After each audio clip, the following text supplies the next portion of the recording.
ვზივარ და ვფიქრობ, რა დავწერო. იქნებ დავწერო, რომ პანაშვიდების ტრადიცია დღევანდელი ფორმით არის საბჭოთა გავლენა საქართველოს ეკონომიკაზე. არა, ალბათ რედაქცია და მკითხველი იტყვიან, სულ დაუფსტვინა ამ კაცმაო, სად პანაშვიდები და სად ეკონომიკაო. ეს არის საბჭოთა გავლენა. კახა ბენდუქიძე 2010 წელი ტაბულა, მე შევეცდები, რომ დღეს არ იყოს პანაშვიდი.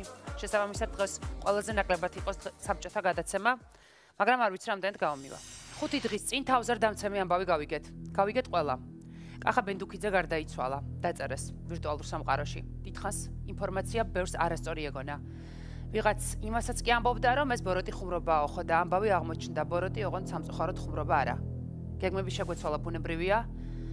დღეს ეს გადაცემა ეთერში არ უნდა გასულიყო. ბევრი ვიფიქრე რა უნდა მეთქვა მასზე, როგორი უნდა დამეწყო მონოლოგი.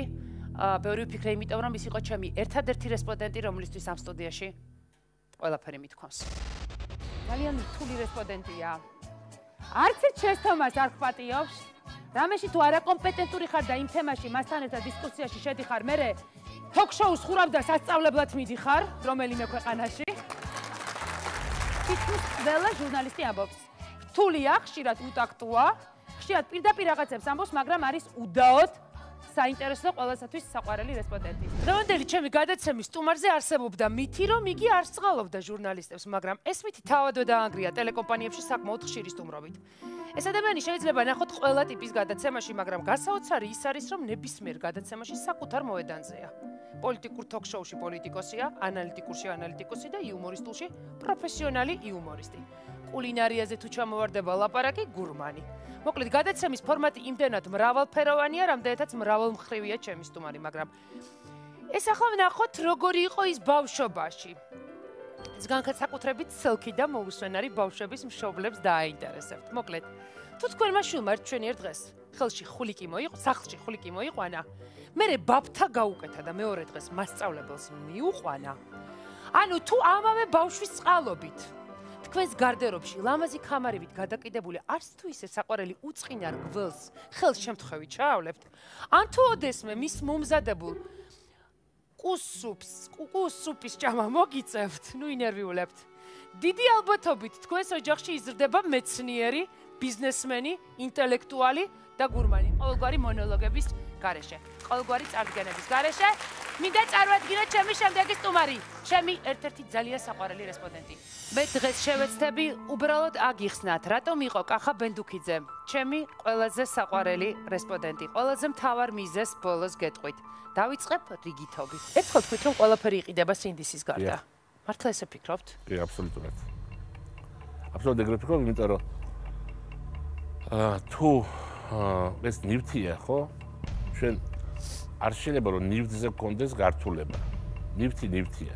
თუ ეს ნივთი ხარ თქვენთვის ძვირფასია, როგორც მახსოვრობა, მაშინ ეს თქვენი სინდისის ნაწილია, ხო? მაგალითად, თქვენი მშობლის მიერ ნაჩუქარი რაღაც საათი თუ ბეჭედი თუ ყელზე ჩამწვევი თუ ჯვარი. ეს მაშინ ნივთი არ არის, ეს არის თქვენი პიროვნების ნაწილია, ხო? მაგრამ თუ ეს თქვენი პიროვნების ნაწილი არ არის, ეს არის უბრალოდ რაღაცა, ხო? ეს შეიძლება იყოს რაც თქვენი პიროვნების ნაწილი, შეიძლება იყოს ბევრი რაღაც, შეიძლება იყოს თქვენი სახლი. ბუნებრივი. ხო, ეზო სადაც გაიზარდეთ, ეს სხვა საქმე, მაგრამ ზოგადად ახლა რაც უფრო ნაკლებ ნივთზე ვფიქრობთ ესე, ხო? იმიტომ რომ ნივთებზე ასე ჩაციკლა არ არის სწორი, ხო? ჩვენ მაშინ ნივთებს ვაღმერთებთ გარკვეულწილად. ნივთია, ხო? შედგება რაღაც ცემენტი, აგური, რკინა, მეტალი, რაღაც ასე შემდეგ, ხო?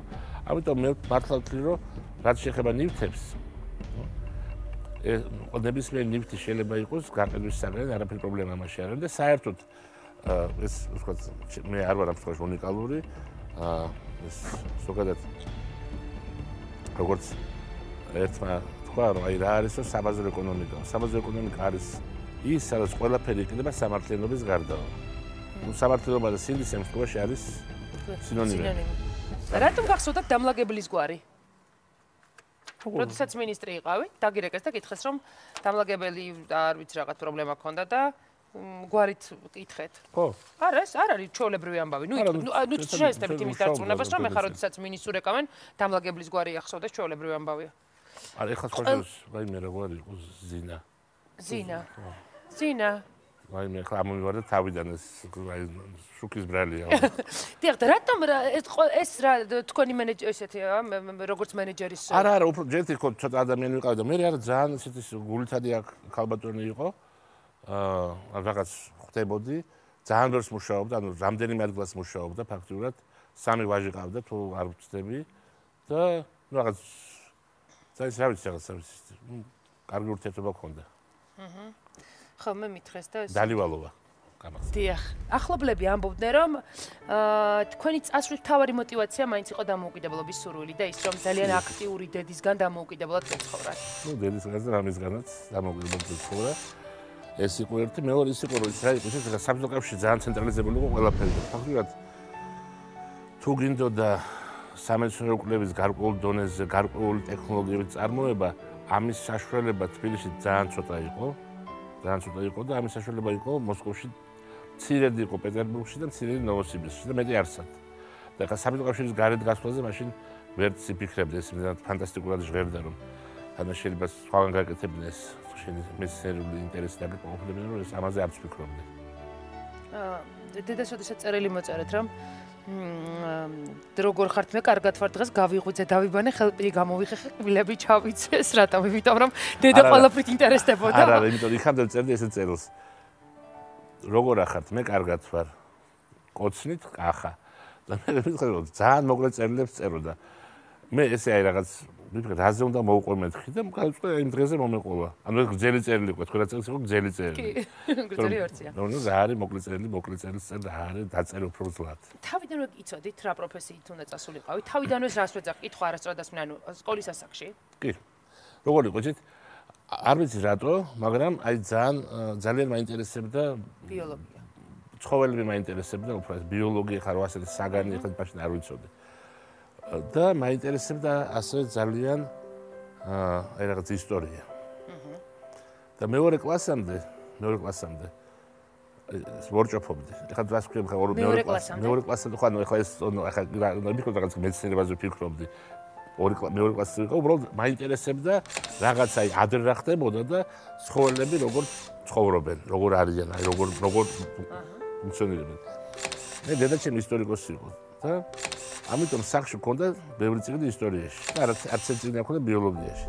და ამან განაპირობა ჩემი არჩევა, იმიტომ რომ მახსოვს მეორე კლასში ვიყავი და რაღაც მაგიდაზე იდო დედაჩემის სამუშაო მაგიდაზე იდო დიდი წიგნი, ესეთი დიდი ფორმატის წიგნი იყო, არმაზის გათხრები. მე მგონი ახალი გამოსული იყო, შეიძლება ახალი გამოსული იყო და ეს წიგნი გადავფურცლე ესე, ანუ კითხვა უკვე ვიცოდი, მეორე კლასში ვიყავი და ხო ეს წიგნი რა, ეს წიგნი არის კონკრეტულ რაღაც ნამარხს აღწევს, ხო?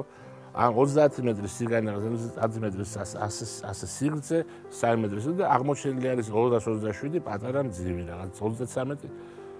აუ მეთქე მთელი ცხოვრება ამას რა გამაკეთებია ეს. ის შეხვედრით სხვა ფურცელზე რო აღმოჩენილი ყავი შეიძლება და სხვაგვარად მოხდა. ან ბიოლოგიის წიგნი ყოფილიყო რაღაცა, ეს რა ბასლაბა. ხო და ვფიქრე არა მე ეს არ არის საჩემო საქმე მეთქი, ეს რაღაც ძალიან მოსაწყენია მეთქი. და ამიტომ ვთქვი გადავწყვეტე მაშინ რომ გამოვალ ბიოლოგია. იუდას ეძახდნენ. ეს ზედმეტსახელი რეფორმების ნათლულების გამო დაარქვეს. მეტსახელი არ აბრაზებდა, უფრო მეტიც ფიქრობდა რომ მიზანი იმდენად დიდი იყო რომ ეს პრობლემას მისთვის სულაც არ წარმოადგენდა. როგორ ეგუება ამ თქვენს წინააღმდეგ? როდესაც ვიღაცა გამოდის ამას ბენდუქი იუდა, აი ამ დროს უცა ტელევიზორს. მე ძალიან მომძონს. თქვენს მოყოლეს? არ გულაპარაკებია. არა, მე გითხარით, მე აბსოლუტურად დარწმუნებული ვიყავი, რომ ეს მასობრივი და საყოველთაო. მაგალითად, როცა ჩამოვედი, როცა ვნახე სიტუაცია, მივხვდი რა არის გასაკეთებელი, ძალიან სწრაფად ჩავმოყალიბდი და განცდა, რომელიც მანდამაინც არ მომატყუა, რომ 2 წელიწადში ყველას შევეჯავრებოდი. უი, აბსოლუტურად ყველას. და როცა 2 წლის თავზე მივხვდი, რომ ყველას არ შევეჯავრე. ის აპლოდისმენტებით ვერ იტყვით, რომ ყველა შევეჯავრებოდით. ნუ, ხო და აი მაგაშია პრობლემა, რომ მივხვდი, რომ ყველას არ შევეჯავრე. მივხვდი, რომ ან მე ვწდებოდი, რომ ყველა რეფორმა ისეთი ყივნეული არ აღმოჩნდა, ან რაღაც მნიშვნელოვანი რეფორმი შეიძლება ჯერ არ გავუკეთებია კიდე და ამიტომ არის რომ არ ვეჯავრები ჯერ ყველას. მე მითხეს რომ თქვენ გაქვთ თქვენი მოსაზრება, რატო იქნებოდა გალაქტიონ ტაბიძე კარგი მარკეტინგის მენეჯერი? არა, მოსაზრებაც ცხადიათ, იმიტომ რომ შესაძლებლად ფლობდა ქართულ ენას. ხოლო და ეს არის საჭირო იმისთვის რომ იყო კარგი გამოკვლევა. არა, მარკეტინგის მენეჯერი კი ანუ მარკეტოლოგი, არა, ნუ მას შესაძლებელი და ქართული ენა ეს ძალიან მნიშვნელოვანია. კარგად ესმოდა ადამიანის სულის მდგომარეობა და სულის მოძრაობა და ნუ ეს არის მარკეტინგი, ხო? საბოლოო ჯამში. რა არის მარკეტინგი? რომ ადამიანს შეაყვარო რაღაცა. ისე აუხსნა და ისე დაუხატო და ისე აჩვენო, რომ მას ეს რაღაც შეუყვარდეს, მაგრამ თქვენი გადაცემა შეუყვარდეს. არის ისეთი რაღაც, რასაც უკან გაიხედავთ და ძალიან გინანიათ და შეცვლიდით. რა არის ეს მაღაზია მე აი ხარს ვფიქრობდი, იმიტომ რომ ზოგადად მე მივხვდი რომ ამაზე არ უნდა ინანო არასოდეს. იმიტომ რომ შენ არ იცი სხვანაირად თუ გააკეთებინა რა გამოვიდოდა, ხო? ეს ბიზნესშიც და ცხოვრებაშიც ესეა. ხო? ანუ აი მაგალითად მე ესეთი მაგალითი მომსწრე როცა მე ვიცი რომ ანუ ჯერ ვნანობდი და მე მივხვდი რომ კიდე კაი რო არ გავაკეთე. ხო? რაღაცა ბიზნესში ეგრეთ მქონია რამდენჯერმე რომ აი ნანობდი ვეჭხოვდი აი რატო არ გააკეთე ეს ხო გასაგები იყო ეს უნდა გააკეთებინა ის მეუბნებოდა რომ შემეშალა ის მეუბნებოდა რომ სწორი ვიყავ შემეშალა ვაიმე ეს რა მომივიდა რაღაცა და ბიჭო მე რაღაცა ისე შეიცვალა ცხოვრებაში რომ აუ კიდე კაი არ გავაკეთეთ კიდე კაი რო არ გავაკეთეთ და ამიტომ ხა მაგაზე ვიდარდო რომ იქ მე რო ის გამეკეთებინა მე რო ეს გამეკეთებინა მე რო ეს გამეკეთებინა აუ ეხლა რა იქნებოდა რა შეიძლება აგური გადმოვარდნილიყო იმ მომენტში და თავზე დამცემოდა ხო ამიტომ მაგაზე დარდი არ არის საჭირო ხო აი ჩვენ რომ თავის ძროზე გავაკეთებინა ჩვენი ცხოვრება არის წარსულში ჩვენ ამაზე შეგვიძლია ვისწავლოთ და ადამიანისთვის ეგ არის რომ ისწავლოს თავის შეცდომებზე როცა შეცდომა დააქვს მაგრამ ხა ინანო შეცდომებზე ვაიმეს რა გავაკეთე რატო გავაკეთე ეს განსაკუთრებით თუ ეს დამოკიდებული არა მორალთან ანუ სინდისთან ანუ ეს დაკავშირებული არა სინდისთან, არამედ დაკავშირებული რაღაცა მატერიალურ სარგებელთან, ხო? აბსოლუტური სისულელეა. აი რომ მაშინ მე რო ესე გამეკეთებინა, დღეს მექნებოდა მეტი ფული. ეს არის თვით დამანგრეველი კატასტროფული სისულელე. მედიასთან განსაკუთრებული ურთიერთობებით გამოირჩეოდა. მისი სტუმრობა დიდი პასუხისმგებლობა იყო. უნდა მომზადებულიყავი ან უბრალოდ გაჩუმებულიყავ. გადავწყვიტე რომ ისეთ თემებში რაშიც ვერ ვერკვევი არ შემოყვეთ. იქვე დაგნებდებით. მე ხო თოქროს წესი მაქვს თქვენთან დაკავშირებით. რაშიც ვერ ვერკვევი ვერ გეკამათებით. არა. აი არა ჩვენებრივ წესი მაქვს, ვინც ასე მოიქცევით მოიგებთ ჟურნალისტებს გიჩვენებთ. ვინც უნდა მეკამათოს ამ საკითხში. ჩემმა რუსმა კოლეგებმა დაწერეს რომ რუსეთი კარგავს ნიუსმეიკერსო. ფიქრობთ ესე? არა ეს რაღაც ახლა მოდი ხარ გულწრფელად თქვათ რომ ძალიან ბევრი ცნობილი ჟურნალისტის ინტერვიუში ამომიკითხავს რომ თქვენ სასურველი რესპონდენტი ხართ. ხო, იმიტომ რომ ალბათ არ მეზარება ლაპარაკი მაგთან და იმიტომ. არსებობს საქართველოს ჟურნალისტი რომელიც გიყვარს. არა მომწონს რამხელა. პროფესიულად მაღალ არა გარეგნობით არა. პროფესიულად თვლით რომ რა არის ეს თუ ჩვენ ლაპარაკობთ მათ სკანდალურ ჟურნალისტიკაზე ну შემიძლია საქართველოს შეგენ ძალიან იჭერეს სკანდალური ჟურნალისტები. მათ შორის აი ინტერვიუს რომ მოიგონებენ თავისით. ან გენიალური ფრაზაა მაგალითად ესეთი მე გაზეთებს ვკითხულობ ყოველდღე და თითქმის ყველა გაზეთს ვკითხულობ. რომ მაინტერესებს რა იწერება შენ. და ну მათ შორის ჩემზე სტატიებსაც ვკითხულობ ხადია და ну ერთი გენიალური რამდენიმე გენიალური ფრაზა იყო, ერთ-ერთი იყო ასეთი რომ ბენდუქისაც დაურეკეთ ამ საკითხის გასარკვევად. მისი ტელეფონი საიდუმლოდ ჩუმდა. საიდუმლოდ? საეჭვოდ დუმდა. ნუ როგორ ვიცარი ჩემი კოლეგების ენა? ხო, ანუ როგორ შეიძლება ტელეფონი ან დუმს, ან არ დუმს, ხო? საეჭვოდ დუმს ასე შეფს, ანუ რეკავ არ პასუხობს, ხო? ანუ ეუბნება აბონენტი გასული იყო საქართველოს მაშინ და ეს აი საეჭვოდ დუმდა, მაგალითად ეს რაღაც შეიძლება დააწერონ. ან გვიანი გამეიყო და Facebook-ში რაღაც როცა მანდამაჩია არ უყურებ, რაღაც ვათვალიერებდი ვიზა გავამიგზავნ და ვიღაცა მოკლე შეტყობინება გავამიგზავნ Facebook-ში და რაღაცა მკითხა, უპასუხე, კიდე რაღაც მკითხა, უპასუხე და რაღაც გვიანი საქმე არ მქონდა არაფერი და მე გავედი ბოდიში ტუალეტში და შემოვიდა რაღაც კითხვა და ამასაც უპასუხე. მე ეს დაიბეჭდა როგორც ჩემთან ინტერვიუ და გითხრათ და აი ამ მომენტში თუ ტუალეტში გავედი, ეწერა ბენდუქიძე დაფიქრდა. შენ ამბავი მომიტანა რომ ჩემი კოლეგა ხთებით. რანაირად? ესე შეიძლება გადაცემის წამყვანი იყოთ. რა ისო პერიოდულად თავაზობენ სხვა ტელევიზიები რაღაც გადაცემის წამყვანას. ეს დაიწყო დიდი ხნის წინ. დიახ, მახსოვს, მაშინ ტელეკომპანიებიც ვიყავი და ეს თემა მაშინ იქაც აქტუალური იყო. იმედამდეც დაიწყო, იმედამდე რა იყო ეგ. სადღაც აი ზედასართულზე რაღაც ტელევიზიები იყო დამამზადებელი. არ მახსოვს. ხო, დამშრომლობს, ანუ თავაზობენ და მეც ვფიქრობ სულ.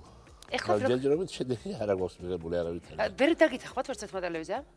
რა არის სხვა სიტუაციაში სხვა რაღაც შემოთავაზებებია. ხო, შემოთავაზება სხვა და შედეგი სხვა და ალბათ ყველაზე კარგი იქნება და წაგიყვანოთ ბიზნეს რეალიტი შოუ არა? არა, ხო მიმყავდა. შეგვიძლია. დიახ. მსგავსი შემოთავაზება გაქვთ ახლაც? არა, მსგავსი შემოთავაზება არა, ეხლა სხვაში ორი შემოთავაზებაა და სხვადასხვა ტელევიზიებიდან. ერთ ტელევიზიიდან სხვაში და ვფიქრობ, რომ ნახოთ რა გამოდის. კოლეგები ვერ გავხდით, თუმცა სამწუხაროდ ოქროს ფონდს, ჩემს ოქროს ფონდს დიდი ასოებით დაეწერა თაროზე კიდევ ერთი სახელი და გვარი. კახა ბენდუქით. არ გიყვართ ხალხის კეთება? არ მიყვარს. არ გიყვართ. ეგ სხვაში ხალხის წარმოშობაზე, ხო იცით რა, საიდან წარმოშობა ხალხი. ეს ჩემი ისტორია არის. ოთარ იოსელიანის მონოპოლია და მე მჯერა, რომ ეს ძველ რომში მოიგონეს, რომ ესე განესხვავებინათ თავისუფალი ადამიანები მონებისაგან და მონებს უკეთებდნენ ყველაზე ჭინჭის. და ხო არ მგონია. არა? მაგრამ ისე ლოგიკური არის. დათო, დისონანსი. არა, რატო არა? არა, ჯერ მე კაცმა თავისნებით გაიკეთოს ხალხი მაინც არ მინახია. არა, ყოველთვის უნდა უკეთებს, ხო ბუნებრივი. ანუ რატომ კაც იკეთებს? ხო აი სადღაც მივდივარ, იმიტომ ვიკეთებ. სადღაც რაღაც მე მაგალითად ბოლოჯერ ხალხი მოდა გაკეთებული, ბურს რო შევხვდი. მიზეზი გქონია? ხო, ნუ რაღაც ახლა პრეზიდენტია ქვეყნის, ხო რაღაც, მაგრამ ამიტომ მე მგონია რაღაც ამაში არის. ანუ კაცმა თქოს აი ისე მიყვარს აი ნეტაი გამაკეთებინა დილით ხალხს და ეგეთ ხალხი არ მინახია. ალბათ არსებობს. არსებობენ. ჩემი გადაცემა ნანახი გაქვთ? ნატყვეთ. და როგორია იქ? რა კატეგორიაში?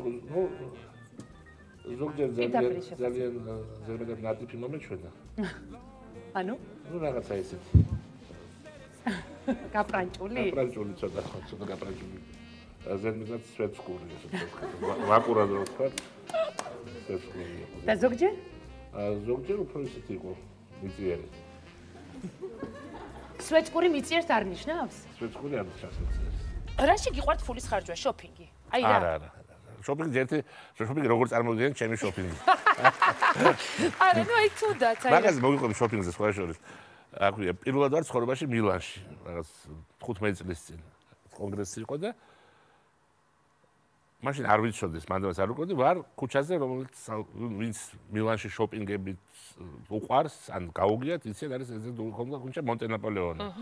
სადაც არის ყველა დიდი მაღაზია, ყველა დიდი brand-ი და შევდივარ ერთ მაღაზიაში და ვეკითხები, ხო არა გაქვთ თეთრი პერანგი, აი ასეთი რაღაცით, აი აქ ამნაირი ასეთი რაღაც, ამნაირი ღილებით. ჩემი ზომა, არ გვაქვს. კაი, გამოდივარ, შევდივარ მეორე მაღაზიაში. ვეკითხები, აქ ხო არა გაქვთ ასეთი შარვალი, აი ასეთი ჯიბები, არ გვაქვს. მე რაღაცა მივხვდი, რომ რაღაც არასწორად გითხულობ. მე შევდივარ და ვეკითხებოდი, ანუ რამდენი მაღაზიაში და ჩემი კითხვა ეს რა გაქვს ჩემი ზომა. და თან ახლა ეს არის ბუტიკებია ძირითადად ისეთი ხალხის რომელიც აი ძალიან მოდას მისდევს. შესაძლოა წონაც ხო ესეთი არა აქვს და ერთგან მითხრა მაღაზიაში გამყოლო მითხრა რომ შუსაყოცი გვაქვს.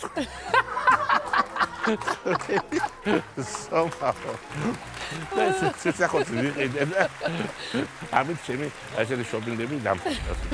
თუ არ სვამ დავიღუპეთ. რატო? თვალი გინდოდა დროპოფილი. მე მაინც იმიტომ რომ ბანტიანი ხვლიკით დავიწყოთ. იდეა საიდან წარმოგივიდოთ რომ ბანტი იხვლიკი მიგეყვანათ სახში და მე ზედ ბანტი გაგეკეთებ. ბანტის ამბავი კარგად არ მახსოვს, მაგრამ ან თან ეს ხვლიკიც ხა ერთხელ ხო არ მივიყვანეს სახში, ბევრჯერ მივიყვანე. ხო და ერთხელ იყო ჯოჯო დავიჭირე, ჯოჯო იცით. დიდ თავაზეთ ხვლიკია. ჯოჯო დავიჭირე, ეს უკვე სტუდენტი ვიყავი. და იმ საღამოს ფილარმონიაში რაღაც კონცერტი იყო. და ეს ერთ ჩემმა თანაკურსელმა გოგომ წითელი ესე დიდი საყალოებიანი კაბა ეცვა და დაისვა ეს ჯოჯო ასე. და ჯოჯო ახლა ისეთი ცხოველია, რომ მანდ-ამაინც არ ნერვიულობს არაფერზე. ფეხებზე კიდია ყველაფერი და აქ დაჯდა და არ იძრება საერთოდ. არ მოძრაობს. ხო და ნუ ყველას გონი რომ ეს არის რაღაცა ესეთი სამკაული ხო ბროში რაღაცა და ნუ ფილარმონიაში ვზივარ არაფერი არ ხდება რა ყველა არავინ არ ახსოვს ამას ყურადღებას და ბოლოს ესე კუდით ავწიეთ ესე და ამან რაღაც ესე ფეხების ფართხალი დაიწყო ესე ასევე აუღელებლად მაგრამ მაინც დაიწყო და გავარდა და ბოლოში როგორც მე მითხრეს მე მისული ხმა იყო რომ ვიღაცას ყავს ნიანგი მოყვანილია თქვენ სცადეთ ერთხელ რაღაცის დაწერა ის პატარა მოთხრობის რომელიც ძალიან ბოროტად თარდება არა ეს ეხლის რუსეთში და ესეთი ბოროტი მოთხრობა ნუ რა რატო არის ბოროტი პირიქით კეთილია ჩემს აზრით კეთილი ცხადია თა რუსულ ენაზე ქართულად ჯობა იმიტომ რომ მე ტიტრი უნდა დავადო და მეზარება რომ მას უყვარდა ის მასაც უყვარდა ის ანუ გოგოს უყვარდა ბიჭი ბიჭსაც უყვარდა გოგო არა არ უყვარდა არა გოგოს ბიჭი არ უყვარდა ბიჭსაც გოგო არ უყვარდა მაგრამ ერთმანეთს ამას უმალავდნენ ცხოვრობდნენ დიდხანს და ბედნიერად და ერთ დღეს გარდაიცვალნენ რა არის ხლა ბოროტი შესაძლოა კეთილი ისტორია ერთად მაინც ცხოვრობდნენ ხალია ბარა და თუ არ უყვარდათ ერთად რატო ცხოვრობდნენ ლოგიკა ეს გამოვიდა სადღაც ცოტა სიბოროტე მაინც არის ამოთხოვნაში არა პირიქით ეს არის სიკეთეა მე მგონი ხო სიკეთე სად არის ერთად რო გადაიცვალნენ თუ ერთმანეთი რომ არ უყვარდათ არა გადაიცვალნენ ბებრები უკვე ძალიან ბებრები მაგრამ რომ ყვარებოდათ ერთმანეთი და ისე რომ ეცხოვროთ ხომ უფრო მეტი სიკეთე იქნებოდა ნუ არ უყვარდათ და რა ვქნათ ეხლა მაგრამ ეს მოთხრობა ხო თქვენ დაწერეთ ხო მე დავწერე რეალობაზე მოთხრობა დავწერე მოთხრობა იმაზე რაც ხდება და არა იმაზე რაც იდეალურია და რაც არსებობს რეალურიც და ამიტომ არ ვარ მე გალაქტიონი რომ ისე ვერ დავწერო თქვენ ინდაქციონი ყოფილა და ვაიმე ეს ქუჩაში მტვერში წაიქცა ბავშვი ხო რაღაცა ისეთი ვერ დავწერე მე მიხარია რომ დღევანდელი გადაცემა მართლაც არ გამოდის მე მგონი პანაშვიდის მსგავსი პოსტი როდესაც გავიგე ეს ამბავი ერთხელ დავწერე დავწერე წავშალე დავწერე ისის დავწერე რომ ქვეყანას დააკლდა ისის დავწერე რას ვფიქრობდი მასზე ყველაფერი დავწერე მაგრამ დღეს მინდა პირველად კი არა და უბრალოდ თქვა რომ მე მგონი ყველაზე მეტად რასაც ვტიროდი, რასაც ვტირი და რასაც ვდარდობ არის ის რომ ახლა ბენდუქიძე პირადად დამაკლდა მეც 2009 წელს ფიქრობდა რომ თავარი რაც ადამიანს უნდა უსურო ეს არის ჯანმრთელობა. თქვენთან შესაძლოა. ჯანმრთელობას. მეც არაფერს. ნუ სხვა ადამიანის ხელშია ყველაფერი. ყველაფერი? ცხადია, აბა. ჯანმრთელობის გარდა თქვენ ფიქრობთ? არა, ჯანმრთელობის გარდა ეს არის მისი საქმეა უკვე. ანუ ჯანმრთელობა არის ერთადერთი რისი სურვილი შეიძლება, რომ ყველაფერი სხვას თვითონ უნდა მიაღწიოს. ანუ მაგალითად მე რო გისურვებთ თქვენ ბედნიერება. ბედნიერება ხო თქვენი საქმე, ანუ თქვენ უნდა მიაღწიოთ ამ ბედნიერებას, ხო?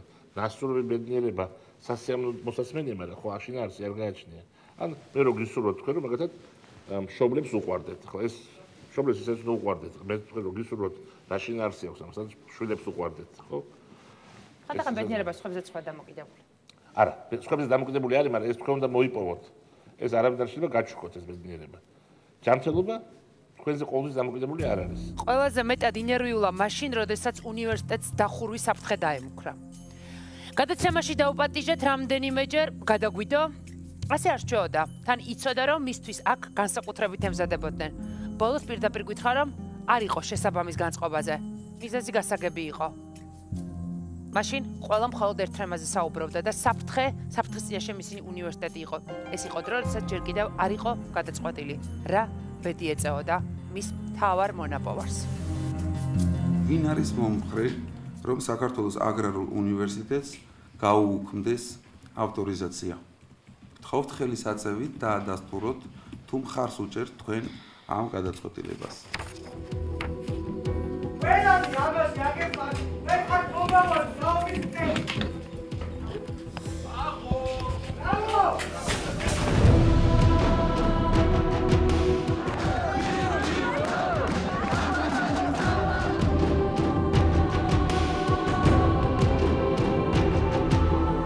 ეს კომისიაც ძველია, სამსახურიც ძველია, კანონებიც ძველია. უბრალოდ ეს ყველაფერი ახალია ბენდუქიძისთვის, რომ საქართველოს კანონები მას ეხება. ჩვენ რომ ესეთი რამე შეგვეშინოთ ჩვენ უნივერსიტეტისთვის, რომ ჩვენ გამოყენებას უნდა პოლიტიკური მოტივით ცდილობდა, აუცილებლად გამართოთ ეს კონფერენცია და დავაფიქსირებთ აზრს, რომ ჩვენ გვინდოდა სწავლა და თუნდაც განვდგებოთ ადმინისტრაციას. ადმინისტრაციის ჩვენ ხევთ ერთადერთ გვითხარით რა გაგიკეთოთ. ყველანაირი ტექსტი, რომელიც შეიძლება ჩვენ გვქონდეს, არის ახლა დაწერილი ისე, როგორც სამინისტროს იდიოტ თანამშრომლებს მოსწონთ. არა, როგორც სამინისტროს იდიოტ თანამშრომლებს მოსწონთ. მე ხალხი, რომელიც ითხოვს PDF ფაილის მიღება-ჩაბარების აქტს, ვერ არის კარგად. მე ძალიან მომხდარა ჩემი ცხოვრების მიდაგითხრათ. იმიტომ რომ მე ვთქვათ, თითოეულ პერიოდში ჩემთვის ძალიან საინტერესო იყო. ეს ბოლო 10 წელი ძალიან საინტერესო იყო. მე ასეთი სრულყოფილი საქმიანობა არ მქონია არასდროს, როცა მინისტრი ვიყავი და მე როდესაც ეს უნივერსიტეტის მეორე უნივერსიტეტს დავკავდი, იმიტომ რომ რაღაცას აი რა ვიცი, ძალიან დიდ კმაყოფილებას გრძნობდი ჩემი საკუთარი თავისაგან. შეიძლება არასწორი ცერემონია, ანუ ეს ასეა. და რისი გაკეთება მინდა და არ ვიცი, ხა მე რა არის იცით რომ ხა მეორეს უკადრო დავბრუნდე 10 წლით, ხო? ანუ თითოეულ ჯერზე 10 წლით. და ვიღაცამ რომ მითხრას რომ შენ ეს იქნება 10 წლის შემდეგო, მე არც ერთ ჯერზე არ დავიჯერებდი. აი ვიღაცას რომ ეთქვა 10 წლის წინ, ნუ შენ ასე დაკავებული იქნები, შენ დროს 90% დაკავებული იქნები უნივერსიტეტით. ვერ ხარ კარგად რა უნივერსიტეტის უნივერსიტეტი. ისევე დაუშვათ 95 წელს ვიღაცას რომ ეთქვა რომ შენ 10 წლის შემდეგ იქნები საქართველოში მინისტრი. ასლაბა რა მინისტრი, ის მინისტრი რა შუაში ვარ მე. რაც შენს მინისტრი უკვე გარც მესმის არ ასევე 95 წელს რომ ვიღაცას ეთქვა რომ შენ 10 წლის შემდეგ იქნები ბიზნესში და რაღაც თელ დროს ამას ვერ წარმოვიდგინე ვერ წერძერზე. ამიტომ ხა დღეს რას ვფიქრობ 10 წლის შემდეგ რა იქნება? არ ვიცი. ამიტომ ზოგადად მე ესე ბიზნესი პოლიტიკა უკვე იყო თქვენ ცხოვრებაში. ეს ეტაპი მაინც ყველა საინტერესოა. ნუ აი უნივერსიტეტი რაღაც უფრო სრულყოფილი სახე მიიღოს, ხო, ამას უფრო მეტი დრო ჭირდება. და კაცმა რომ თქვას, მე მეგონა რომ ამით ეს ხება ჩემი ბოლო საქმე. მაგრამ ეხლა ისეთი პირი უჩანს. ბოლო სიტუაციიდან გამომდინარე რომ რაღაც არ დამაცლიან ამას, ისე ეჭვი მაქვს. ანუ რაღაცა ბრძოლა მომიწევს როგორ არის? ჩართული, მაგრამ ჩაუხრელი და ხელჩართული. ხო და ეხლა რაღაც კაბინეტი არ მაქვს ჯერ დილომში უნივერსიტეტში, ხო და ეხლა კაბინეტს გავაკეთებ და ეს ხდება ცხოვრებაში ჩემი ბოლო კაბინეტი. ნუ რამდენიმე წლის შემდეგ, ბევრი წლის შემდეგ იქიდან წავალ პენსიაზე, ან შეიძლება იქიდან გამასვენონ. ნუ კაი გაგებით. ანუ იქ პანეშიც ვერ მოაწყობენ, მაგრამ ეგ დამთავრდება ჩემი აქტიური საქმიანობა თუ ან ცხოვრება, მაგრამ ეხლა ესეთი ეჭვი მაქვს, რომ რა ვიცი, შეიძლება ციხეში ვიყო. არა. რა ვიცი, რა მოხდება რა. არა, ბატონო გახ. მეშინია, მაგრამ მზად ვარ.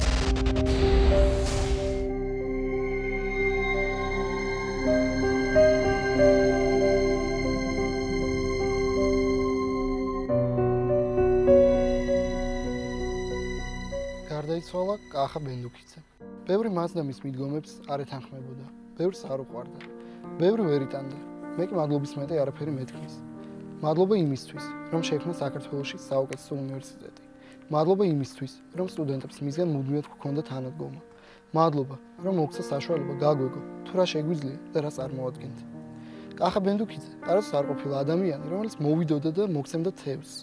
ის მოგცემდა ანკესს. დაგაკვირდებოდა, თუ ცდილობა ვანკესით თევზის დაჭერას, თუ დაინახავდა მცირედ მცდელობასაც კი, აიღებდა და თევზაობის ადგილას ჩუმად, ისე რომ არავის დაენახა, ჩაგიყრიდა თევზს. მადლობა, რომ მოგცა საშუალება გაგვეგო, თუ რა შეგვიძლია და რა წარმოადგენთ. ახლა იყო ჩვენი ძალა, ჩვენი იმედი, ჩვენი მამა, ჩვენი ყველაზე დიდი გულშემატკივარი. მაგრამ მინდა ყველას, ვისაც გონია, რომ ამ ტრაგედიით ყველაფერი დამთავრდა, ვუთხრა, რომ ყველაზე დიდი რამ ახლა იწყება. კახამ ჩვენ დაგვდოვა. ჩვენ სტუდენტები, რომლებსაც გულშიც და გონებაშიც კახას ანთებული ცეცხლი გვინთია. ჩვენი უნივერსიტეტიც და კახას ყოველი განხორციელებული თუ განუხორციელებელი გეგმა, ახლანდელი თუ სამომავლო პროექტი, ასრულებული თუ აუსრულებელი ოცნება, დიდხანს, კიდევ ძალიან დიდხანს და რაც თავარია, იარსებებს 10-ჯერ და 1000-ჯერ უფრო მაგრად. კახამ ჩვენ დაგვტოვა. კახამ აქ ჩვენ დაგვტოვა. იმ გამეს ამბავი რომ გავიგეთ, ყველანი უნივერსიტეტში წავედით. რა თქმა უნდა, თავისთავად უძულო შემოგვეთენდა. მეორე დღემაც რაღაცნაირად ჩუმად და უსიტყვოდ ყელში ბურთით ჩაიარა. ფოიეში სანთლებისა და უფრო კი სიჩუმის სუნი დგას. წარმოიდგინეთ, სულ მხიარული ადმინისტრაციაც კი დუმს, დასციებული და სადღაც წასული თვალებით ისევ საქმიანად დადიან, თუმცა მათი ხალისი სადღაც გაქრა. და მე, ერთი უბრალო სტუდენტი, უკიდურესად ამაყი ვარ. იმ საშინელად რთული 24 საათის შემდეგ სახლში მივედი და სწრაფად დავიძინე. ძალით, თუმცა მაინც. მეორე დილა ძალიან ადრე ავდექი. თავს ძალა დავატანე და ფილოსოფიის კითხვა დავიწყე. ბავშვებს შევეხმიანე და ტრადიციულად 1 საათით ადრე მივედით. რაღაცები გავიმეორეთ და გამოცდაზე შევედით. გამოცდამ ჩვეულებრივად ჩაიარა. დიახ, დღეს ვდუმვართ, ვგლოვობთ. თუმცა მეილზე მაინც მოდის ახალი ვაკანსიები ჩვენი HR-ისგან. დიახ, ისევ წერთ დავალებებს და ვაგზავნით დედლაინებზე. მე ხვალ უფრო ადრე უნდა ავდგე და საღამოს გადასაგზავნი პროექტი ჩემს გოგონებთან ერთად უნდა გავამზადო. დიახ, მე მაინც ვნერვიულობთ მომავალ ქვიზე სამართალსა და ეკონომიკაში და ზუსტად ამიტომ ვარ ამაყი. ცრემლიანი თვალებისა და უამრავი მოგონებების პარალელურად არ წყდება, იშლება პროცესი. აი რა შეძლო ამ კაცმა, ცოცხალი ცხოველქმედება, რომელსაც ვერაფერი აღუდგება წინ. და აი ამიტომ ვარ ახლა მსოფლიოში ყველაზე ამაყ და ძლიერ სტუდენტთაგან ერთ-ერთი. და ამის მერე კი მე, როგორც რიგით პაიქს არ მოქვს მოსაგებად დაწყებული პარტიის წაგების უფლება. გაჩერება შეუძლებელი და მიუღებელია. მე ვაკეთებ ჩემს საქმეს, მე მაქვს გაასმაგებული мотиваცია და პასუხისმგებლობა. ზუსტად ამიტომ მე დღეს იმაზე ამაყი ვარ, ვიდრე ოდესმე. მადლობა ბენდუ. საქართველოს დაკარგა უდიდესი ადამიანი და არასოდეს დაგავიწყდეთ, რომ ამ ადამიანის უკან დგას უამრავი ნიჭიერი და ენთუზიაზმით სავსე ახალგაზრდა, რომლებიც აბსოლუტურად არაფერს დაიშურებენ იმისათვის, რომ ეს დანაკლისი ქვეყანა საუნაზღაურო. ჩვენ მადლობელი ვართ. 10 ნოემბერს 3 წელი გავიდა, რაც მამა აღარ მყავს. მე მყავდა მსუქანი და ჭკვიანი მამა, რომელიც ხშირად მელაპარაკებოდა ცხოვრებაზე, სამყაროზე და ჩემს მომავალზე. დაახლოებით 3 წლის წინ ერთმა კიდევ უფრო მსუქანმა და ჭკვიანმა კაცმა სამართლის სკოლის სტუდენტების ნაწილთან შეხვედრები დაიწყო. საჭირო და არასაჭირო კანონების გარჩევა და წერა რომ გვესწავლა. ვის არ ენდომებოდა კახა ბენდუკიძისგან მასტერკლასის მიღება. ასე იცოდა ხოლმე, ზუსტად იმ დროს გამოჩნდებოდა შენს ცხოვრებაში, როცა ყველაზე მეტად გიჭირდა. ცოტა ხანში გავიგე, რომ კახა ბენდუკიძეს პირადად ჩემთან უნდოდა შეხვედრა. ახლობლებს და მეგობრებს ბევრი ვერსია გაუჩნდათ. სამსახურში ავყავდი სასწავლებლად მიშვებდა თუ პირდაპირ $100-იანების შეკვრას დამიდებდა მაგიდაზე. რასაკვირველია ყველა შეცდა. კახამ უბრალოდ მითხრა, რომ ძალიან ჭკვიანი ვარ და ამის სწორად გამოყენება უნდა ვისწავლო. მარიამ, ეს იგივეა მე რომ ეზოში ნავთობის ან ოქროს საბადოს მივაგნო, გავიარო და არაფერი გავაკეთო. მე კიდევ არ მიყვარს გამოუყენებელი რესურსები. რომ გამოვედი, ყველა მეკითხებოდა, რა გითხრა, რამე შემოგთავაზა? მე პასუხობდი, რომ უბრალოდ დავილაპარაკეთ. თან ვიცოდი ის, რაც არ ვიცოდი შესვლამდე. მე კახას ოქროს საბადო ვიყავი. ჩვენი შეხვედრები დაახლოებით 3 წელი გაგრძელდა. შეხვედრიდან შეხვედრამდე 3 კვირაზე მეტი თუ გავიდოდა, ნერვიულობას ვიწყებდი, ხომ არ დამივიწყა მეთქი. მაგრამ მალევე დამიბარებდა და თვითონ საყვედურობდა. მე თუ არ გითხარით, ისე არ უნდა შემომიაროთო. ვლაპარაკობდით ცხოვრებაზე, სამყაროზე და მომავალზე. სულ ცდილობდა ჩემთვის ახალი საქმე გამოეძებნა. ხან ფიზიკის ტესტებს ვაკეთებდი, ხან მათემატიკაში მეცადინეობდი. მისი ხათრით ყველაფერს ვისწავლიდი. ხანდახან განცდა მქონდა, რომ ამით თვითონაც ერთობოდა.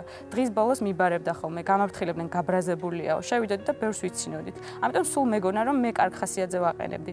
საყვედურობდა კიდეც ჩემს ჭკვიან მხიარულობას. თქვენ ძალიან ცუდად არასდროს ყოფილხართ ცხოვრებაში და ამიტომ გეზარებათ ბევრი შრომა წარმატებისთვისო.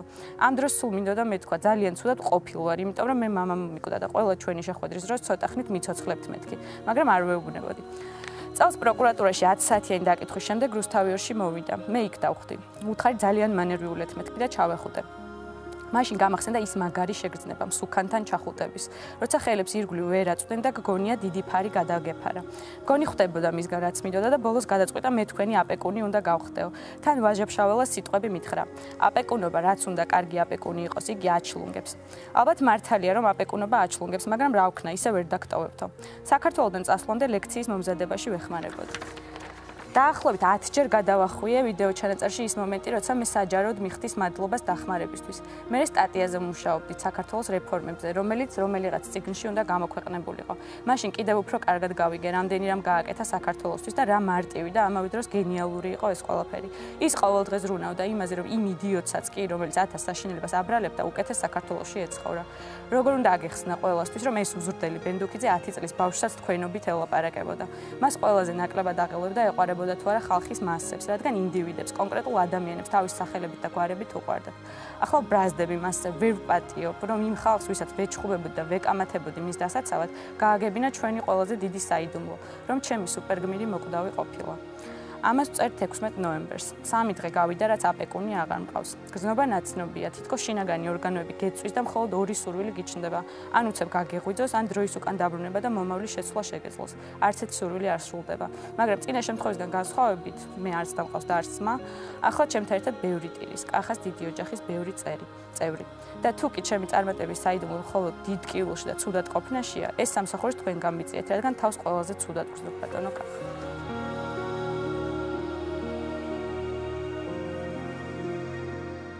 სტუდენტები ფიქრობენ, რომ კახა ბენდუკიძე იდეა იყო.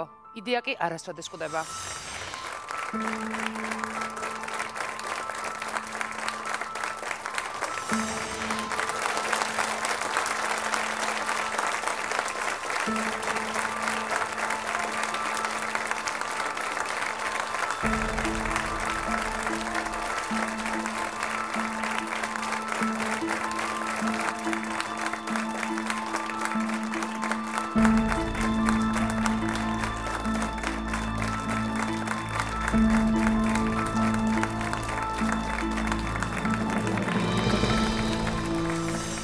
შევათმო და გემშვიდობებით. დიდი მადლობა რომ მიყურეთ.